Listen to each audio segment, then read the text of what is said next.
오늘 저희에게 주시는 하나님의 말씀은 요한복음 13장 3절에서 15절까지 말씀입니다. 저녁 먹는 중 예수는 아버지께서 모든 것을 자기 손에 맡기신 것과 또 자기가 하나님께로부터 오셨다가 하나님께로 돌아가실 것을 아시고 저녁 잡수시던 자리에서 일어나 겉옷을 벗고 수건을 가져다가 허리에 두르시고 이에 대야에 물을 떠서 제자들의 발을 씻기시고 그 두르신 수건으로 닦기를 시작하여 시몬 베드로에게 이르시되 베드로가 이르되 주여 주께서 내 발을 씻으시나이까? 예수께서 대답하여 이르시되 내가 하는 것을 내가 지금은 알지 못하나 이후에는 알리라. 베드로가 이르되 내 발을 절대로 씻기지 못하리이다. 예수께서 대답하시되 내가 너를 씻어주시 아니하면 내가 나와 상관이 없느니라. 시몬 베드로가 이르되 주여 내 발뿐 아니라 손과 머리도 씻어 주옵소서. 예수께서 이르시되 이미 목욕한 자는 발밖에 씻을 필요가 없느니라. 온몸이 깨끗하니라. 너희가 깨끗하나 다는 아니니라 하시니 이는 자기를 팔 자가 누구인지 아심이라. 그러므로 다는 깨끗하지 아니하다 하시니라. 그들의 발을 씻으신 후에 옷을 입으시고 다시 앉아 그들에게 이르시되 내가 너희에게 행한 것을 너희가 아느냐? 너희가 나를 선생이라 또는 주라 하니 너희 말이 옳도다. 내가 그러하다. 내가 주와 또는 선생이 되어 너희 발을 씻었으니 너희도 서로 발을 씻어주는 것이 옳으니라. 내가 너희에게 행한 것 같이 너희도 행하게 하려 하여 본을 보였노라. 아멘. 하나님의 말씀입니다. 할렐루야. 복된 날입니다. 오늘도 하나님이 우리와 함께 하십니다. 하나님의 손길을 느끼며 동행하는 저와 여러분 되기를 주의 이름으로 축원합니다. 남아프리카 연방에서 있었던 일입니다. 흑인 교회에서 성찬식을 거행했는데요, 목사님은 그 예배 때 성찬식을 하면서 특별한 행사를 계획했습니다. 그것은 지금까지 내 삶에 고맙다고 느끼는 분, 그분을 초청하여 그분의 발을 씻어주는 예식이었습니다. 그런데 그 예배에 백인 판사가 나타났습니다. 흑인 교회에 백인이 와서 예배 드릴 일이 없는데, 그런데 백인 판사 한 분이 오신 거예요. 그는 존경받는 판사로 대법원장에 내정된 올리버 판사였습니다. 세족식을 한다는 광고를 듣고 자기 집의 흑인 여종 마르다의 발을 씻어주려고 신청을 한 것입니다. 그는 흑인 여종 앞에 무릎을 꿇고 발을 씻겨주었을 뿐 아니라 발에 입을 맞추어 주었습니다. 여러분, 그걸 보는 사람들의 마음이 어땠을까요?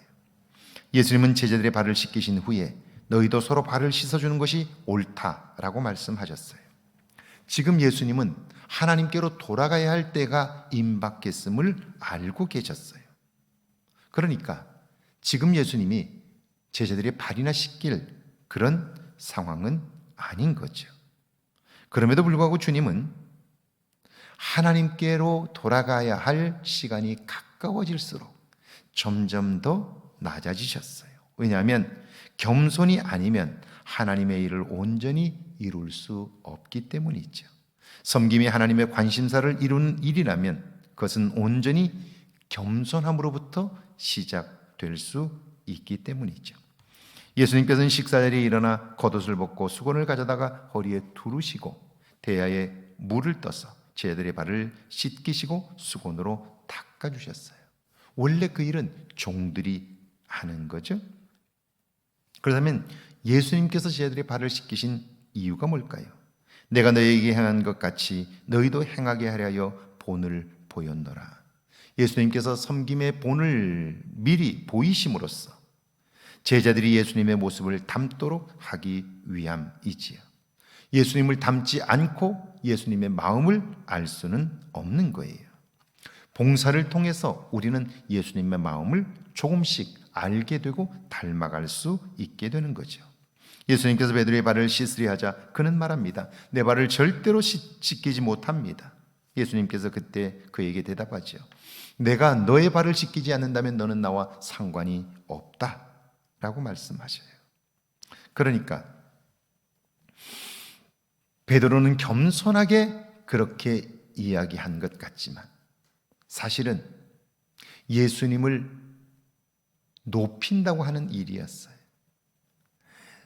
그러면 제가 예수님의 발을 씻기겠습니다. 그렇게 하면 되잖아요. 그런데 그렇게 하지 않아요. 왜요? 그렇게 살아본 적이 없기 때문에 그렇죠. 말로는 주의 종이라고 말하지만 주님을 온전한 주인으로 섬겨본 적이 없는 거죠. 아닙니다. 주님이 내 발을 씻기신다니요. 그러면 내가 주의 종이라면 제가 나서서 주님의 발을 씻기겠습니다라고 해야 되잖아요. 그렇진 않아요. 예수님이 말씀합니다. 내가 너의 발을 씻기지 않으면 너와 나는 상관이 없다. 이 말은 베드로가 예수님의 발을 씻길 수 없다면 베드로 역시 예수님과 상관이 없게 되는 거죠. 그렇습니다. 예수님께서 우리의 발을 씻겨주지 않는다면 우리는 그분의 복과 영광에 참여할 수 없습니다. 동시에 우리가 예수님의 발을 씻기기를 원하고 그분의 마음을 따라 살기를 원할 때 우리의 삶은요, 그분의 모습을 담고 그분의 평강과 기쁨, 그분의 삶의 능력을 경험할 수 있게 되는 거죠. 봉사를 통해 우리는 예수님과 깊은 관계를 이루고 그분이 주시는 복을 받아 누릴 수 있게 되는 거죠. 2020년 한 해 한 걸음 더 봉사하는 삶을 살 수 있기를 주의 이름으로 축원합니다. 올 한 해 교회는 여러분의 손길을 기다리고 있습니다. 이것은 단순히 일손이 필요하다는 말이 아닙니다.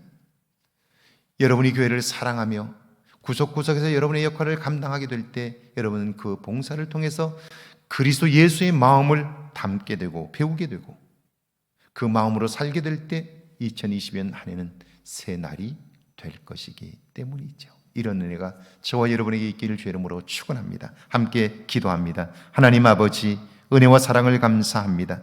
주님이 제자들의 발을 씻기심으로 봉사하심으로 참으로 그들과 깊은 관계를 이루셨던 것처럼 주님의 모습을 닮아 이제는 그 마음으로 섬기고 나누고 베풀어 감으로 예수님의 마음을 배우고 주님 안에서 얻어지는 평강과 기쁨을 맛보게 하옵소서.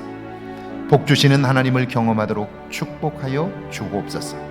2020년 한 해가 그리하여 새날이 되도록 우리를 축복하소서.